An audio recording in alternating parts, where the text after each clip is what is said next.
And thank you so much for joining us live at 6 tonight. I'm Trisha Keene. And I'm Abel Garcia. We do have our senior political reporter, Steve Sebelius, who is joining us right now as well to help make sense of all of this, because it has been a little bit chaotic, to say the least, Steve. So just explain to us, what do you know so far about this? Yeah, absolutely. Chaos is a great word for it.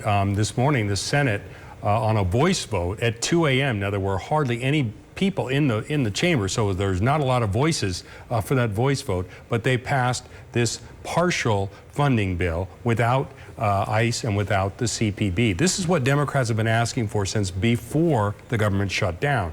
So they won on that. They lost on the fact that they didn't get any of the reforms that they've been trying to get for ICE. So now the bill went over to the House, and the reaction I would only describe as anger. There were angry people in there.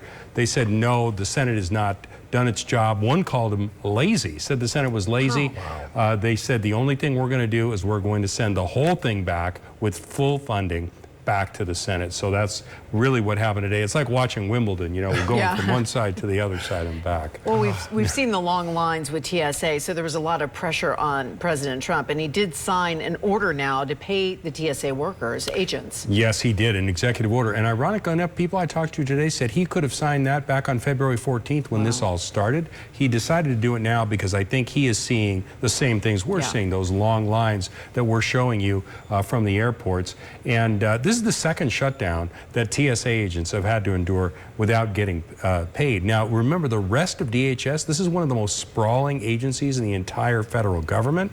They are not getting paid. So FEMA, the Cyber Security and Infrastructure Security Agency, is not getting funded. The Secret Service, who protects Donald Trump, not getting paid. Are you kidding me? Wow, I didn't know they weren't getting paid. That's incredible. A lot of people at stake here for sure. Now, I know we don't have a crystal ball in front of us, Steve, right? But do we have any idea of when will this get resolved? Yeah, the lack of facts has never stopped me from speculating about what's going on. You know, ironically, I think that President Trump signing that executive order took the pressure off, because now there won't be those long lines. TSA agents will be getting paid. People will be able to get to spring break. They won't have any problem.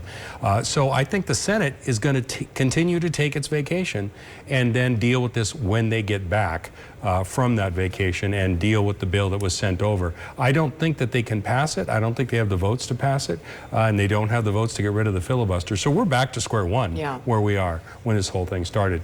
There's one last thing to remember also, and that's that Democrats have not budged on their demand for ICE reforms, something Congresswoman Susie Lee reiterated to me in an interview. Listen to what she said. This isn't about Democrats. It's about the American public, who is demanding that ICE act like every law enforcement agency out there, that we put simple guardrails that your police departments, your state police, federal law enforcement have to abide by. That's what we're asking for.